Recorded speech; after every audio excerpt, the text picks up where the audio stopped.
Good morning, everyone, and welcome back to Coffee and Headlines. Today is Tuesday, May 12th, and if you've been here before, we get together every morning at 10:30 in the morning to look at the latest headlines from places near and far, and also to connect with one another, to share tips, suggestions, questions, to stay informed, to stay inspired, to stay creative, and to stay nurtured during these days.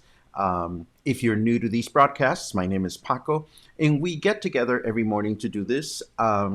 If you've been with us before, you know that I missed a show yesterday. Yesterday, I woke up slightly indisposed and needed to take a day off.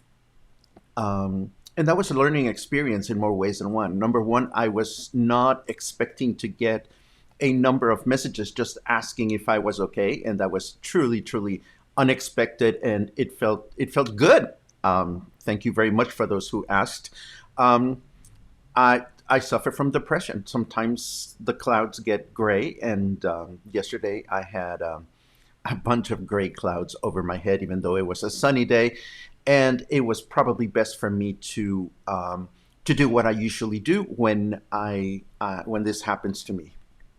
If you suffer from depression, or you know anybody that does, this is something that should not taken be should not be taken lightly. I have my own coping mechanisms, and in talking about this, it makes me feel a little vulnerable. But I think it's important that I also share this with you.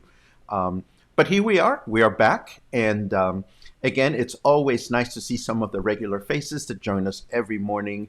Um, Good morning, Ellen, Fernando, Dot, Norma, Kathleen. I missed you yesterday too, Marge. Joey, it's great to see you. Fernando, Darlene, and Margaret. It's always great to see you. If you're new to these broadcasts, please write the word new in your comments so that we can welcome you properly. If you're not watching live and you're watching the replay later on in the day, please know that everything that we talk about today will have bookmarks and web links attached to the comment notes so that you can go and visit whatever you find interesting on your own time. The programs are also uploaded to YouTube every day, so if you'd rather catch them on YouTube, you can do that. And without further ado, I want to get started with some headlines because we have quite a few of them. Um, but even before I start with the headlines, a lot of the headlines today have to do with reopening, with going back to normal or to entering the new normal. And I woke up this morning thinking about the many times in which I binge on a Netflix show, and all of a sudden you get to the last episode, and then you know you have to wait a number of months, and you're left wondering, oh shit, um, pardon my French, what's going to happen? How is it going to unfold? Well, to me, nowadays the news start feeling a lot like that. Let's take a quick look at some of the things that are going on. Um, because it's clear that people are starting to itch for some sense of normalcy and some sense of coming back. For example, I was happy to learn that Puerto Vallarta is one of the top 10 most searched destinations in Mexico to visit after the pandemic quarantine is over. This is according to Expedia, and Expedia tells us that the top destinations are Cancun, number one, number two, Riviera Maya, and number three, Puerto Vallarta. So it's nice to know that people are thinking about us and wanting to come back. Of course, this also puts a lot of pressure on local businesses to make sure that the opening is done in a responsible way. Um, to that effect, we know that also another good point for us is that Puerto Vallarta is uh, the least affected destination in Mexico, which should work in our favor for those of us that are looking for some sort of economic reactivation. We have 109 cases. That number might be off by a few digits because this was reported early today, and it might not have the same numbers by the end of the day. But Cancun has 836 cases. Acapulco has 309. Los Cabos has 220. Mazatlan has 154. So it is good to see that we are looking good in terms of welcoming um, new visitors. And let's see. Meanwhile, I learned from Contralinea that a lot of hotels in the destination are starting to pay attention to what European hotels are doing in terms of reopening. AMR Resorts is one of the large chains that are located here in Puerto Vallarta, and they have also have hotels in Spain, in Baleares and Canarias specifically, and they have, needless to say, this being an international chain, they've had to create protocols for them to reopen their hotels in Europe. So clearly, some of the teachings that they're implementing over there will come to good use for hotels here in the region.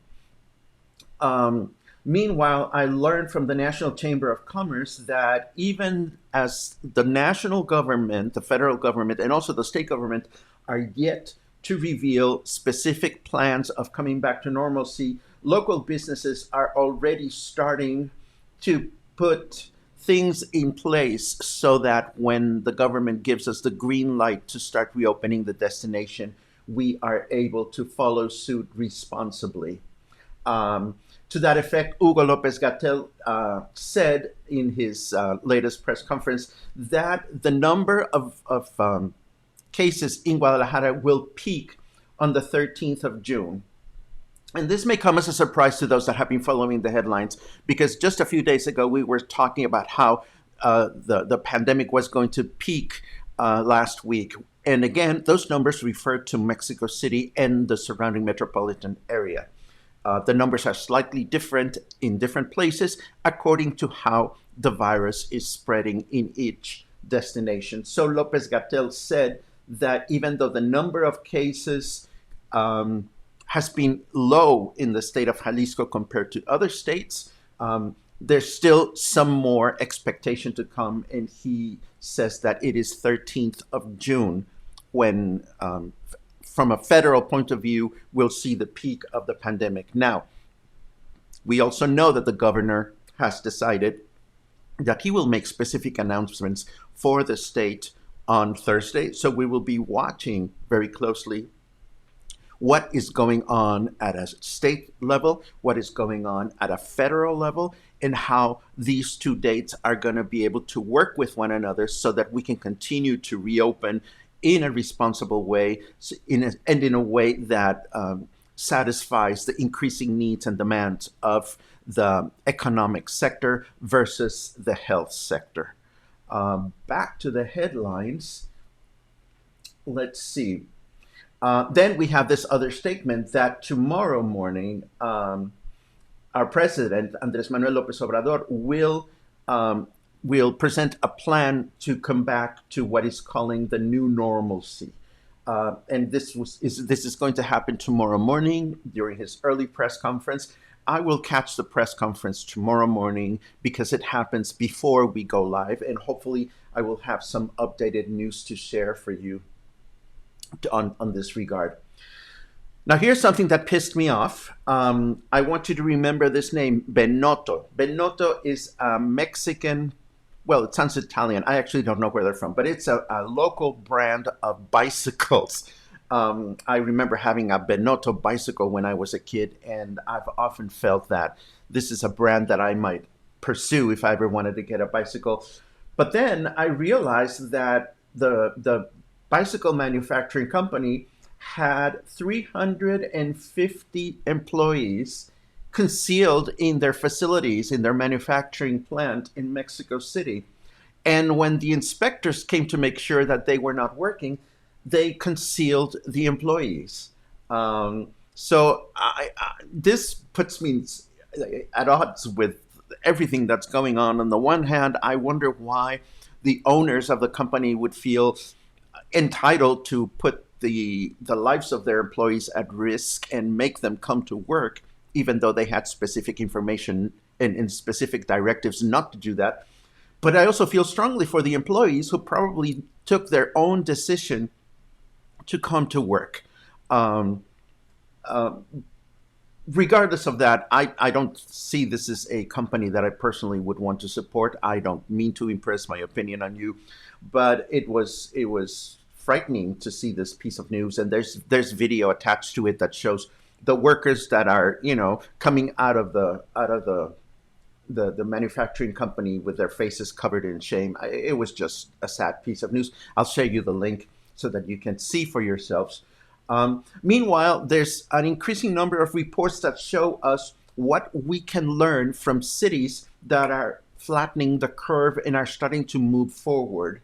Um, this is a great spotlight on both San Francisco and Sydney, who cities that had early decisive actions which helped them flatten the curve more than others. There is also a similar news note coming from Spain and France. As we know, these two countries were really, really hit hard from the pandemic, and as permissions and are starting to become available for people to come out and resume their everyday lives, we see two countries that are moving forward with caution, but are starting to move forward. And it is important to see and to learn about how our new normal is going to be like from these countries that are already at a different stage. In countries like Denmark and Germany, for example, there are a couple of concert organizers that are starting to put together events at drive-in theaters. Imagine going to a concert or going to a theater presentation and enjoying it from your car. It sounds weird, but this may very well be part of our new normal or a new way to enjoy um, performances. I wonder where one could do something like that here in Puerto Vallarta. Vox provides us with a very interesting article about the four aftershocks of the coronavirus pandemic that will be felt for years. It's easy to understand or to identify these. First will be the direct health effects. Then there is the indirect health effects of COVID-19. Then, of course, the economic effects. And last but not least, the social effects. I mean, how are we going to come out um, of this pandemic is something that remains to be written by the history books. This makes me think a lot about 9/11 and how, when it happened, we could not have even foreseen how such a dramatic event would affect our lives and how it continues to affect our lives so many years after the fact. Um, Okay, before we go here, I've been extremely, or tried to be extremely respectful of politics going on north of the border because it's not my place to comment on them. Certainly not being 100% Mexican, and certainly not being the most well informed individual. But it's been quite amusing and sad to a certain extent to see how things it must be different and it must be difficult to be the president of the United States. And it's been interesting to see how Donald Trump's presidency unfolds through this whole situation.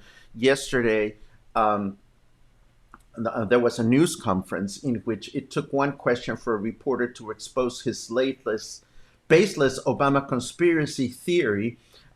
If you haven't been following the news, during the weekend, some audio leaked that President Obama uh, qualified Donald Trump's handling of the coronavirus pandemic as a complete disaster. I forget the exact words that he used.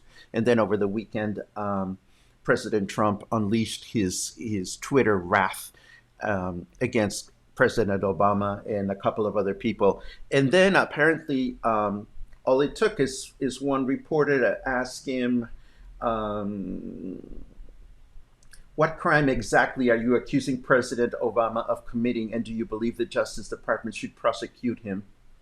Because Trump kept accusing President Obama of committing a crime.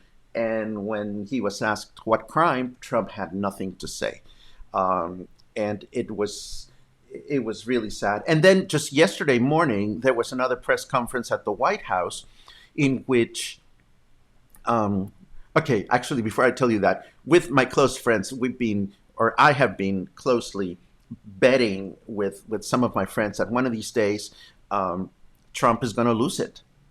Either that or some reporter is going to lose his or her respect for him and is going to challenge him. Well, this happened yesterday at at a news conference, and in which a Chinese American reporter asked President Trump, "You keep saying that we are doing great, we're handling things properly, so why do you keep seeing this as a competition when the bottom line is that um, so many people are dying in our country?" And Trump looked at her and he said to her, "Well, you should ask China." And here's this Chinese American reporter, and she's taken aback, and she uh, begins to take her place down, sitting down, and give room for the next reporter to ask the next question. But then she got up again and she challenged President Trump, and she said, "Why are you asking me this question? Or why are you answering me, this question?" Implying, I'm Chinese American. Why are you telling me to go ask China? And President Trump lost it and just left. He left in a huff, and it was horrifying to see, and it was sad, and it was challenging. Again, I cannot imagine what it would be like to be the president of any nation. But these types of situations, I think, speak a lot about leadership and where it comes from, and how um, it's entirely up to us and each and every one of us to examine leadership. Because one way or another, we are all leaders, whether we're leaders of our household or our small company or our family or our city, our state. We are all leaders. And if there's going to be some learning coming out of this whole pandemic situation, is that we all need to reevaluate our values and the way we lead those that are around us. And it's certainly something that I think a lot about. And maybe that's why I don't sleep well sometimes. I don't know how you think about this, but it is sad to see this happening. And of course, I've also been reading. I didn't bring you specific URLs or web pages to this effect, but there have been two United States publications, I think. Well, it was New York Times we saw it, and I think also the Wall Street Journal, who all of a sudden are pointing at our own president's reaction to the pandemic. And I will be the first person to say that President López Obrador, the president of Mexico, is as flawed as any president of any nation in the world at handling this. Why would the United States now point their fingers at Mexico is a mystery to me. But again, we all can learn a thing or two about leadership. Let me see where we're at in our. Oh, yes, this is a good spot to stop and take a look at some of your reactions, if I may. It's always nice to see what you have to comment. Um, I love this phrase that Paul came up with the other day. The virus can change our travel plans, but it cannot change our travel dreams. Yes, absolutely. And we can all have a lot of things to look forward to in the future. And these will be wonderful. When are they anticipating a return? When can people actually enjoy things like the beach? Thank you for your question. Um, Again, as far as I know, the state guidelines are going to be announced on Thursday. Now, does that mean that Thursday we can go to the beach? Absolutely not. This means that our governor will let us know on Thursday how we can start um, going back to normal or resuming our normal activities, but we don't have anything specific just yet. Will it be ever normal again, Renee? I think it's part of human nature to change normal. I think normal will be very, very different. Um, I've seen videos of people that are walking into restaurants and packing them up, and there's a part of me that goes yay, but then there's a part of me that cringes. Would I want to be in a packed restaurant? I'm not sure, not sure yet. I mean, what I do know, based on what I read, is that until we can all know for certain that we have a virus or not through a rapid test, we can never be sure. We cannot be sure until a vaccine is developed or until we have that rapid test. In the meantime, in the future, going out and being out and about is going to be a risk that we choose to accept or not. But that said, we choose to have the risk of being run over by a car on a daily basis. I mean, heaven forbid, knock on wood. But, we take risks going out through the world every single day. We could be completely prepared to prevent ourselves from catching the COVID-19 virus, and something unexpected can happen. I mean, a lot of this has to do with personal issues of how carefully you want to live your life and how fully you want to live your life. So it's a complicated one, I think. Paul says much smaller businesses are paying their employees while letting them stay safely at home. Of course, and I know that you do this, Paul, and I know that other employers are doing the same thing. How do I feel about Manny's offering a Mother's Day buffet? Pictures of this were on Facebook. I have not seen the pictures, so I cannot comment on this, Ellen. Again, it's a complicated issue. If I was a restaurant owner, I would feel really challenged to come up with um, a good course of action. I do know that I don't want to be the kind of person that shames other people. And I say that as I just shamed this bicycle manufacturing company. I'm very well aware of that. But no, I mean it's a complicated issue, Ellen.